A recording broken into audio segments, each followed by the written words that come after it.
F1 kembali menyajikan balapan yang gila dan penuh drama pada gelaran GP Hongaria yang berlangsung Minggu malam kemarin. Setelah duo Mercedes curi kemenangan pada dua balapan sebelumnya, kali ini gantian McLaren yang tampil gila-gilaan sepanjang akhir pekan.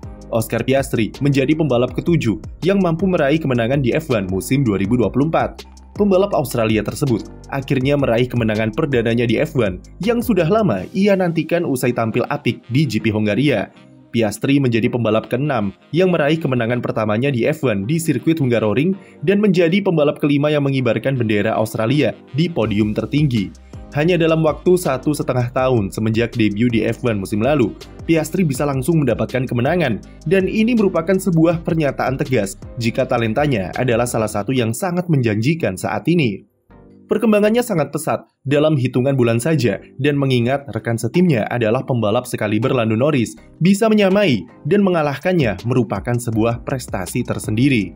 Mencampakkan Alpine yang tidak jelas dan menerima pinangan McLaren terbukti pilihan yang tepat baginya, dan apa yang sudah ia raih sejauh ini. Selain Piastri, secara overall, balapan GP Hongaria memang berjalan cukup indah bagi McLaren, yang start dan finish di urutan 1-2. Meskipun dalam prakteknya harus diakui, banyak intrik serta drama yang tidak perlu, terutama dari segi strategi dan komunikasi tim yang jadi sorotan sepanjang race kemarin. Sejak start, Oscar Piastri berhasil curi pimpinan lomba dari Lando Norris yang lagi-lagi buat start buruk.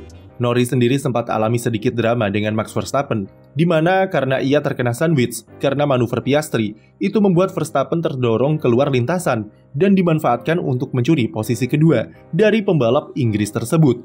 Beberapa lap kemudian, Red Bull memberi instruksi kepada Verstappen untuk mengembalikan posisi kedua itu kepada Norris supaya tidak dihukum penalti. Dari situ, McLaren mulai memegang kendali jalannya balapan, dan mereka bisa menjauh dari kejaran Verstappen, yang sepanjang race banyak mengeluh soal kondisi mobilnya yang tak optimal.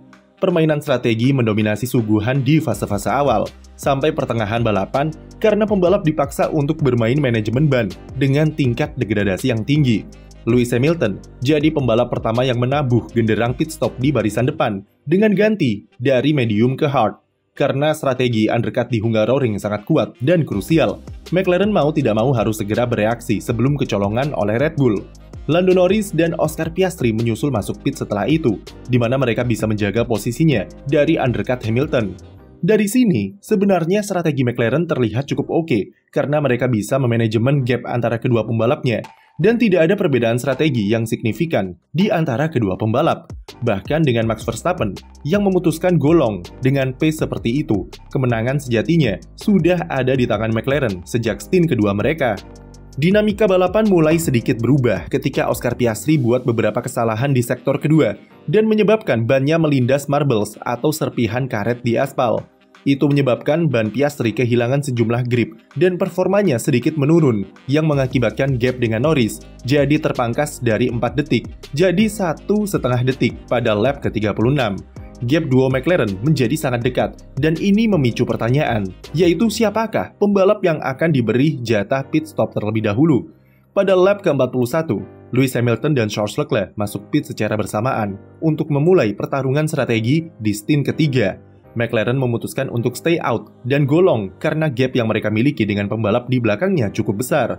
Tetapi sekali lagi karena faktor undercut yang sangat kuat dan untuk melindungi posisi dari Lewis Hamilton yang melaju kencang, McLaren memutuskan untuk memasukkan Norris terlebih dulu ke pit. Karena Norris pit stop duluan, itu membuka kemungkinan baginya untuk lakukan undercut ke rekan setimnya yang memimpin di depan.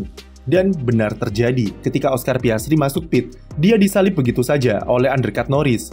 Situasi kemudian menjadi membingungkan dan sedikit canggung, karena Piastri yang memimpin mayoritas balapan, serta berhasil menyalip Norris sejak start, malah kehilangan pimpinan lomba lewat strategi timnya sendiri.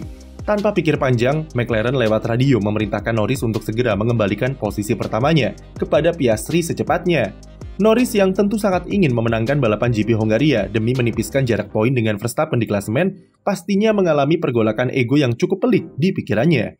Berulang kali Norris tidak menjawab dan cenderung menolak instruksi tim untuk bertukar posisi dengan rekan setimnya yang dinilai lebih berhak untuk menang. Norris sampai diingatkan soal strategi dan pentingnya kerja sama tim di radio. Bahkan ia juga sempat diancam tak akan dibantu oleh tim jika tak menuruti perintah. Setelah sekian lama menunggu, 2 lap sebelum finish, akhirnya Norris mematuhi tim order untuk memberikan posisi pertamanya kepada Piastri yang berbuah ke kemenangan pertama pembalap 23 tahun itu di F1. Tim order dan kacaunya strategi McLaren lagi-lagi jadi sorotan, yang sayangnya malah menutupi kemenangan indah Oscar Piastri.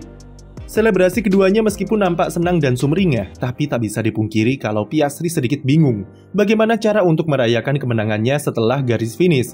Kami bisa bilang kalau McLaren cukup aneh dengan strateginya kemarin. Jika mereka ingin Oscar Piastri menang, seharusnya Piastri diberikan pit stop terlebih dulu, bukan malah Norris yang masuk pit di awal. Meski Piastri berkali-kali ditenangkan jika pit stop Lando tak akan berpengaruh, tapi pada faktanya undercut tersebut benar-benar terjadi dan McLaren harus bergelut dengan situasi yang sangat tidak perlu. Pergolakan ego Norris dan tim order McLaren adalah sesuatu yang sangat tidak nyaman dialami bagi seorang pembalap yang sedang memikirkan posisinya di klasemen dalam perebutan juara dunia. Meski instruksinya sudah jelas sejak awal, jika siapapun yang memimpin sampai stint pertama, maka dia akan diberikan prioritas. McLaren harusnya bisa menghindari kekacauan ini dengan lebih baik. Kami malah lebih setuju andai saja McLaren langsung terapkan tim order kepada Piastri supaya mengalah demi Norris, karena ada kejelasan status di sana dan adanya prioritas yang jelas.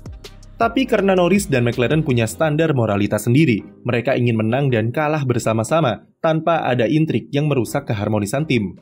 Cara yang mulia dan tentu layak diapresiasi dengan Norris yang mampu menekan egonya untuk bertukar posisi dengan Piastri, walaupun butuh waktu yang sangat lama. Walaupun kami kurang setuju, karena ini sekaligus menunjukkan jika mentalitas McLaren dan Norris belum tertuju ke gelar juara dunia, di mana kehilangan 7 poin bakal sangat dirasakan akhir musim nanti. Wajar jika meski Norris nampak senang dengan hasil yang didapat McLaren, tapi dia tak bisa menyembunyikan rasa kecewanya karena gagal menang. Lando Norris berhak marah kepada McLaren atas strategi tim, tapi Norris berhak juga untuk kembali memarahi dirinya sendiri karena kembali buang peluang dengan start buruk di awal lomba, dan itu membuatnya merasa tidak pantas untuk kembali mencicipi kemenangan. Kehilangan 7 poin mungkin tak ada apa-apanya saat ini, tapi pasti bakal terasa di akhir musim, apalagi jika Max Verstappen dan Red Bull terus-menerus underperform seperti kemarin. Verstappen kembali jalani balapan yang kacau, di mana sepanjang balapan ia banyak sekali mengeluh soal kondisi mobilnya yang bermasalah, dari pengereman, understeer, oversteer, dan lain-lain. Padahal Red Bull sudah mengeluarkan upgrade baru yang sangat signifikan di RB20, tapi itu tidak bekerja dengan baik di Hongaria dan mereka masih kalah dari McLaren. Balapan Verstappen makin amburadul dengan strategi Red Bull yang bisa dibilang merupakan gambaran dari betapa pasrahnya tim ini untuk melakukan segalanya supaya bisa menutupi performa buruknya. Verstappen sampai dibuat marah besar karena timnya melewatkan 2 kali kesempatan untuk melakukan undercut dan malah kesalip oleh Lewis Hamilton serta Charles Leclerc. Itu membuatnya bermain agresif di stint terakhirnya demi mengejar podium, yang akhirnya kembali memunculkan sosok Verstappen yang kesetanan dan gerusak-gerusuk. Puncaknya tentu ketika Hamilton dan Verstappen lagi-lagi terlibat senggolan di tikungan pertama. Verstappen melakukan manuver dive bomb yang lumayan maksa di tikungan pertama, dan itu membuatnya overspeed dan alami ban terkunci. Hamilton yang sudah terlanjur berbelok alhasil menyenggol ban belakang Verstappen dan seketika membuat mobilnya terpental. Hamilton masih bisa lanjut untuk finish di posisi ketiga dan koleksi podium ke-200-nya di F1. Sementara pembalap Belanda itu turun ke posisi kelima karena disalip Charles Leclerc usai terjadi kontak. Insiden Hamilton dan Verstappen ditetapkan oleh Ray Stewart sebagai no further investigation karena keduanya memiliki porsi kesalahan masing-masing. Verstappen terlalu memaksa dan agresif dengan manuver dive bomb-nya, sementara Hamilton dinilai seharusnya bisa menghindari kontak.